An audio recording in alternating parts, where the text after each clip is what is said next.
Hi everybody, Spiderman here with another episode of Self-Defense for Kids. In today's episode, we're going to go ahead and follow up on the previous episode where we were dealing with throat grab. If you're in a different type of situation with the grip, single hand, I grab a hold of her like this. You remember on our blocking lessons, the parry? That's what she's going to use. Now, if I grab, she's going to go to the inside of the arm, step back with the opposite leg, and just simply parry. And she's gonna do it like you saw the nastiest mutant fly buzzing around your face, and you're gonna swat that thing away. I'm talking nasty with fangs and everything, probably poisonous venom. That's how hard you got swat, okay? So if I grab her here, she smacks and steps back. Come up just a bit, let's do the other side. Good. Well, let me get you first, girl, that's good inside. All right, go ahead. Good job, and we'll do the other side. Now, you can have a follow-up technique from here. Watch my body. As I'm grabbing her and she steps back and parries, I fall in. This elbow can come right back to me. And I'm going to run into it. As I'm grabbing her and she steps back and parries, I fall in. This elbow can come right back to me. Again, these are follow-up options that you can have. Primary focus is simply to escape the grab. So what I'm going to do is, Miss Ashton, you step out for a moment, and Miss Kate, come on in if you would, please. How are you doing, ma'am? This is my friend Kate, and she's going to take this next section and demonstrate for you. What we're going to do is a two-handed strangle choke, right, because that's our theme. But this time, she's going to be able to do a plucking motion with my hands. So face me if you would. If I grab her around the throat, and I'm trying to strangle the life out of her, but I don't have her pinned against a wall and I'm not driving on her, I'm just holding her and I'm trying to pop her head right off, right? What she's going to do, out of like a natural instinct, is lift her hands. Ooh, that's natural, right?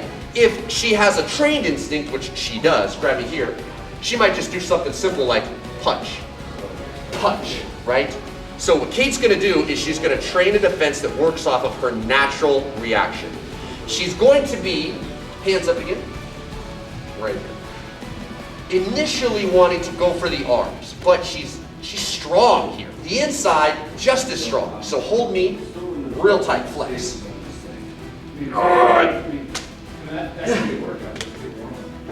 Even Spider-Man can't break that. But you know where there's going to be a great point for leverage is closer to the wrists. And what you're going to do is your monkey grip, so your thumbs go with your fingers, and you're going to have this motion close to the wrists that's going to peel her thumbs right off. It's elbows, back. Elbows, back. So if I grab you, just show that motion. Right up. Now do it nice and quick. Good girl. I'm going to be pulled in a little bit. So as I grab her and she does the pluck, I'm going to get a little bit of a forward motion. So you know what she's going to do at the same time is drive a knee. Now Kate, what I want you to do is don't even step back. Pluck, knee at the same time. Let's see if we can make that work. Look at that. One more time. Oh. Go. I'm going to get pulled right into that knee. Anywhere you hit with that knee, if you hit with conviction, if you hit with power, is going to do damage. Great stunning move right there. She's going to go to a defensive posture after. So if I grab her, she plucks, knees, and she's ready. From there, she can follow up. What would you follow up? Palm strike would be great. Anything else? Snap kick. Okay, there you go. So from what we've learned previously, palm strike, snap kick, good follow-up choices. So Miss Kate, let's try that again. Go ahead and follow up. Good job. And thank you, Kate, for coming out and demonstrating. You can run back over there, man. Get some water, cool off. Now, what's called a throttle choke. This is when somebody grabs you and they are squeezing hard. In fact, they're probably driving on you. Come out just a bit. I grab her and we are going like this. Scary, right? Yeah, terrible, terrible. So again, not playing around, but just trying to educate you a bit on simple things you can do. What she's going to do is instead of grabbing at the hands, go ahead and grab at my hands and try to fight. Instead of trying to fight the hands off, she's going to go to an equally sensitive part on me. It's called the tracheal notch. Your clavicle is the little V-shaped bone here.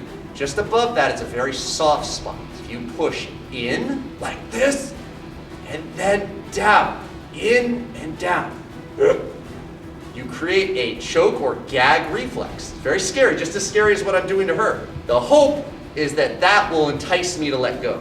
We hate doing this to each other in training, but it's good to feel it at least once so you know exactly what it is that you would be doing to another person. That helps you really appreciate what the technique can do, and it also reminds us not to mess around because it is a serious movement. So I have her here. She's going to take either hand, and I'm going to lower my hand so you can see. She's going to push in and then down. That's good. Now if she does that and she can also start to push back to me with her body, more power to her. Let's try it. Good girl. Very simple, highly effective, again, not something to play around with. Now, the last is a side choke.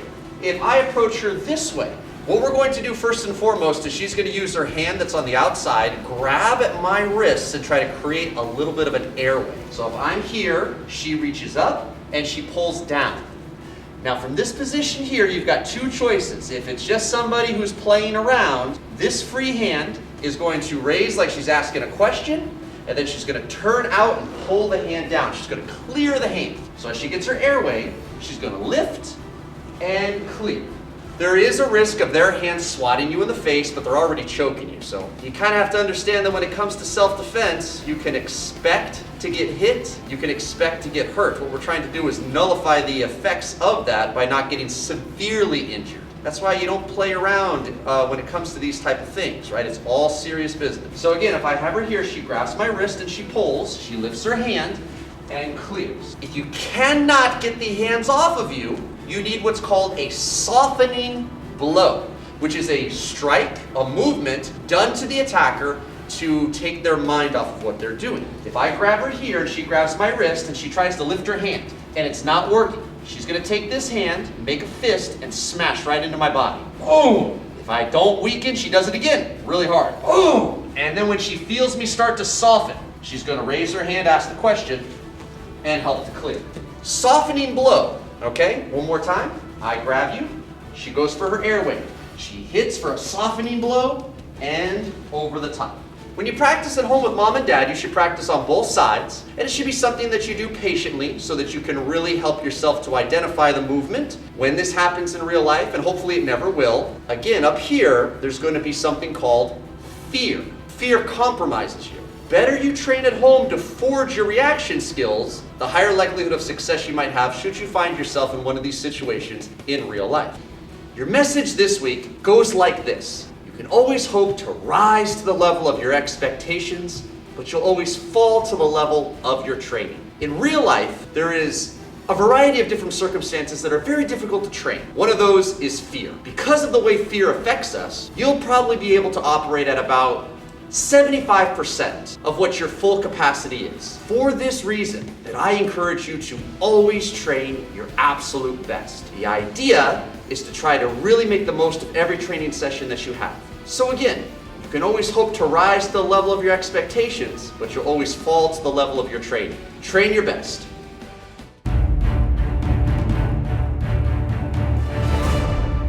Hey, thanks for watching. If you like our videos, please subscribe to our channel.